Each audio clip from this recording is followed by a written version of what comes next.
Bonjour, je voudrais vous parler et envoyer un message en fait à tous les proches, famille, amis, collègues d'une maman qui va accoucher ou qui a accouché tout récemment. Ça concerne donc la partie du postpartum. C'est un message qui est important et qui me tient à cœur et j'aimerais pouvoir le transmettre pour les futurs parents ou parents, qu'ils puissent à nouveau le partager aux familles et aux amis parce que c'est pas forcément facile à comprendre. Avant de vous dire un peu mes conclusions, j'aimerais juste vous raconter une petite expérience, mon expérience de sage-femme dans les services maternité, donc auprès des accouchés. J'ai observé donc durant déjà mes études que évidemment il y avait des visiteurs pendant les 4 jours à la maternité. On vient voir la maman qui a accouché.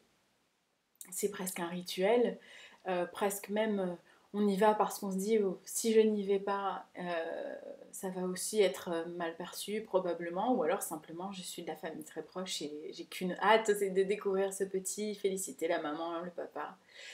Donc il y a plein de visiteurs et c'est vrai qu'en tant que sage-femme, j'ai vu avec tout cet émerveillement, ces visages extasiés et il y a de quoi fondre devant ce petit bébé. C'est tellement merveilleux, ce moment-là est tellement magique. C'est évident qu'on fond. On fond. Euh, pour autant, j'ai été très vite, très très vite, pris d'un autre constat. Parce qu'effectivement, la journée, il y a les visites et le soir, souvent, j'arrivais dans les chambres.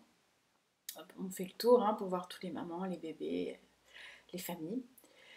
Et souvent, très souvent, les mamans et les bébés pleurent. Alors, les premières questions que j'ai posées, bien sûr, c'était qu'est-ce qui se passe? Je vois bien qu'il y a quelque chose qui ne va pas.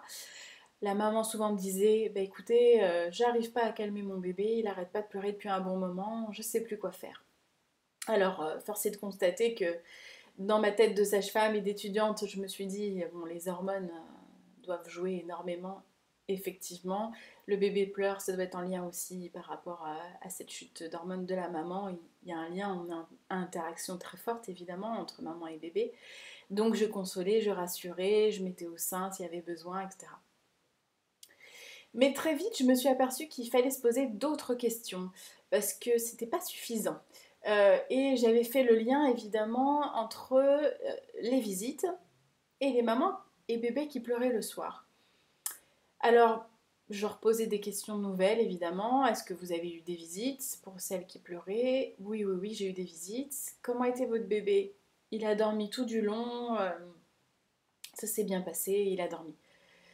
Alors là, du coup, je me suis dit, ok, les hormones, c'est sûr que ça joue, d'autant plus que le corps a été tellement chamboulé par l'accouchement, on oublie aussi forcément, mais il y a eu les 9 mois de grossesse qui ont été plus ou moins éprouvants, et de toute façon pour le corps qui a été assez éprouvant. Donc oui, il y a tous ces facteurs-là, mais comme par hasard, ces mamans et ces bébés qui pleurent beaucoup ont eu de la visite. Donc il fallait bien que je fasse le lien. C'est sûr que conseiller à une maman et à un papa de dire ok les visites c'est peut-être pas une bonne solution pour vous, c'est pas évident parce que la famille a très envie de voir ce nouveau-né et puis même nous en tant que parents on a envie de présenter ce bébé quelque part au fond de nous, c'est quelque chose de tellement magique, de merveilleux, c'est un bonheur à partager, c'est évident. Pour autant, ces premiers jours juste après la naissance, il se passe plein de choses qu'on oublie vite. C'est-à-dire que juste après la naissance, déjà on rencontre ce bébé. On le connaissait dans notre ventre, mais là il y a une rencontre physique d'un autre ordre évidemment. On l'a dans les bras, on le découvre physiquement. Et un peu comme des animaux, hein, on a besoin de cet attachement-là. De toute façon, on est des mammifères, hein, j'invente rien. Donc on a besoin d'un temps d'attachement et de reconnaissance. Le bébé va essayer de capter très rapidement l'odeur de sa mère, la silhouette du visage, hein, parce qu'il distingue la silhouette du visage, la distance de 20 cm à peu près, c'est-à-dire du sein au visage. Donc il va repérer sa mère de tous ses sens. Et la maman, elle, consciemment ou inconsciemment, de toute façon, ça se fait, elle va effectivement dévisager son bébé, le sentir aussi, parfois le goûter aussi en faisant des bisous, sentir l'odeur, etc. Et il y a tout un processus en fait d'attachement qui se fait. Alors ça ne dure pas que 1 heure, mais la première heure est importante. Ensuite, en général, l'organisme des deux se repose, donc normalement c'est le temps de la récupération. Et ensuite, on continue ce processus d'attachement et cette création d'une bulle protectrice entre la mère et son petit, dans laquelle effectivement le papa peut aussi s'introduire. Et il part, il vient, il part, il part, il vient de cette bulle. Donc il y a un duo, mais il y a aussi une triade évidemment. Mais la plupart du temps, cette bulle est quand même est extrêmement duo au départ. C'est vital simplement pour l'enfant. Et d'être près de sa mère, de la reconnaître. Et pour la maman, il y a tellement de choses qui se mettent en place, c'est énorme. Ne serait-ce que pour l'allaitement, par exemple, pour les femmes qui allaitent. C'est évident que l'allaitement, ce n'est pas si simple. C'est naturel, mais ce n'est pas si simple. Le bébé, il faut qu'il apprenne à téter, la maman, il faut qu'elle apprenne à allaiter. Et puis, il y a tellement de choses. On se découvre mère. Même si c'est pas le premier bébé, on se découvre mère de cet enfant-là. Donc, il y a tellement de choses qui se passent ces premiers jours. C'est tellement fort. Et puis, on doit en même temps récupérer de toute cette fatigue, toute l'énergie qu'on a, ou le peu d'énergie qu'on a, j'ai envie de dire. Et t'as 100 000 pour ce bébé-là. Alors, qu'est-ce qui se passe effectivement quand il y a des visites? Eh bien, même si c'est des visites de 5 minutes, même s'il n'y a qu'une personne qui passe, ben, on est obligé de faire un petit peu attention à soi physiquement. Bon, on va pas vous imaginer, on n'est pas très sexy après l'accouchement, donc il faut quand même, allez hop, on se coiffe, on va peut-être mettre un petit coup de mascara, on va s'habiller un petit peu différemment, on casse un petit peu le rythme peut-être du bébé qui lui voulait peut-être téter ou dormir à ce moment-là. Simplement la maman aussi avait peut-être besoin de dormir à ce moment-là.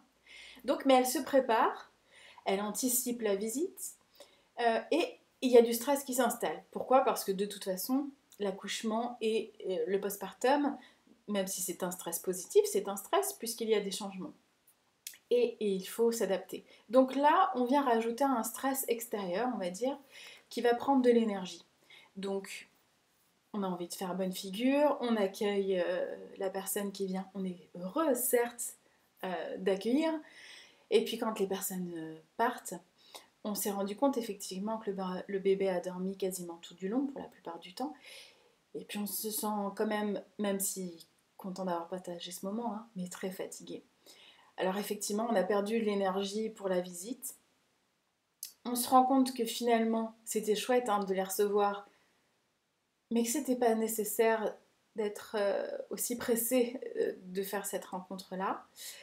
Et le bébé se réveille à la fin des visites. Alors pourquoi il s'est endormi ce bébé? C'est pas qu'il était détendu en fait, c'est parce qu'effectivement pour lui aussi c'était un état de stress. Et il ne peut pas fuir, il ne peut pas lutter. Alors du coup il est obligé d'être en inhibition, hein. C'est les trois réponses au stress. Donc en inhibition, mais qu'est-ce qu'il fait? Euh, Ben il fait mort. Je dors, je dors comme ça, j'élimine quelque part le problème et on ne me voit plus. On ne me voit plus, je disparais. Donc effectivement, c'est des bébés qui dorment impressionnant.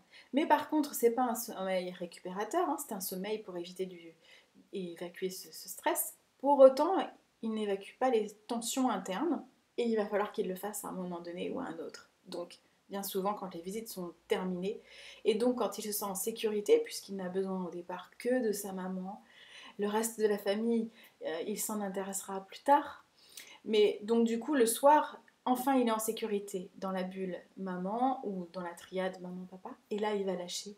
Il va lâcher ses tensions. Et ça va être difficilement un bébé consolable puisqu'il a besoin d'évacuer les tensions. Et la maman pleure parce qu'elle est aussi fatiguée. Finalement, elle n'a pas beaucoup dormi.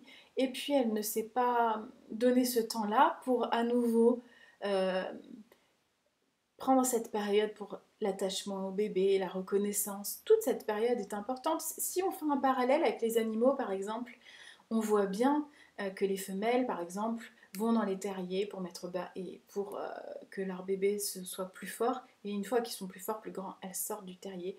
le mâle rôde autour pour faire le lien avec l'extérieur, mais on a rarement vu toute la famille arriver dans le terrier pour voir un petit peu les petits rejetons. Évidemment, ce sont des animaux et la comparaison est un peu facile, mais on a quand même besoin de ce temps-là. On a besoin de ce temps-là et 4 jours, c'est très court. 4 jours, le temps de la maternité, c'est très court pour ça. Vous allez voir que de toute façon, même après, des mois après, le lien, la relation entre la mère et l'enfant se fait. Alors, qu'est-ce qui est important au final et qui revient systématiquement, c'est le temps. C'est le temps, le principe du temps. On a besoin de 9 mois de grossesse pour réaliser qu'on est enceinte. On a besoin de quelques heures de contraction pour réaliser que l'enfant va naître. Les femmes qui accouchent très très vite en moins d'une heure, elles réalisent presque pas des fois que c'est leur enfant qui vient de naître. Parce que, évidemment, même si on a envie que ça aille vite et de pas avoir mal, entre guillemets, on a besoin de ce temps-là pour se préparer psychiquement. Et le postpartum, on oublie qu'il y a besoin aussi d'un temps. Ce temps-là, il doit être réservé à la bulle au départ du duo, de la triade, de la fratrie aussi qui vient, et plus tard, vraiment plus tard, à ce moment-là, on peut élargir la bulle. Le bébé est capable aussi de voir et d'accepter que la bulle soit élargie, mais d'abord, il doit se sentir en sécurité dans sa première bulle. C'est important. Voilà, j'avais envie de vous le dire parce qu'effectivement, il y a des parents qui font la demande à leur famille, à leurs amis, de ne pas forcément passer à la maternité pour protéger cet instant un peu magique, pour protéger cette bulle, permettre l'attachement, la relation, de se découvrir. C'est un temps fort. C'est un temps fort qui est très intime au final, très très intime. Et puis en plus, bon, il y a aussi des douleurs physiques, hein, parfois assez fortes, suivant comment l'accouchement s'est passé. Donc on a besoin de se remettre physiquement aussi, on a besoin de cette énergie-là. Donc je fais ce message-là pour que les mamans, les futurs couples, ou les couples qui ont déjà là tout de suite eu leur bébé, qui puissent transmettre cette vidéo pour dire avec tout leur amour qu'ils seront ravis de les voir après la maternité, aux anges, de, de montrer cet être merveilleux qui est là et qui a grandi la famille et que malgré tout l'amour qu'ils ont, ils savent qu'ils ont besoin de construire ce temps-là pendant le séjour de la maternité avec leur bébé pour, voilà, pour tout ce que j'ai énoncé, pour le découvrir, pour l'attachement, pour récupérer, pour que toute l'énergie puisse être mise au service de ce bébé qui en demande. Et ensuite, effectivement, venir à la maison, pourquoi pas avec des petits plats tout faits, aider la maman pour les tâches ménagères, ou garder les grands, les aînés qui ont besoin aussi d'attention. Ça, effectivement, c'est une aide précieuse. Voilà, donc j'avais envie de délivrer ce message-là pour que ce soit peut-être plus simple aussi aux parents de partager ce message, parce que c'est pas évident de le dire, évidemment. De dire à ses parents, à son frère, à sa sœur, à ses amis, bah écoute, j'aimerais tellement pouvoir garder cette bulle-là, intime, les premiers jours. Et c'est ok pour moi que tu viennes après, je serais tellement heureuse que tu viennes après, mais là je sens que j'ai besoin de ce temps-là. Et c'est beau, c'est noble, c'est plein d'amour. Il n'y a pas de, il n'y a pas de médisance, il n'y a pas de envers tous nos proches évidemment. C'est simplement qu'on a besoin de temps. Et le temps c'est précieux, le temps c'est la vie. Voilà. Donc eh bien, à bientôt pour une prochaine vidéo et j'espère que celle-ci pourra aider beaucoup de couples, beaucoup de mamans, beaucoup de bébés et beaucoup de familles à accepter et à comprendre un petit peu mieux ce magnifique temps du postpartum. À bientôt, au revoir.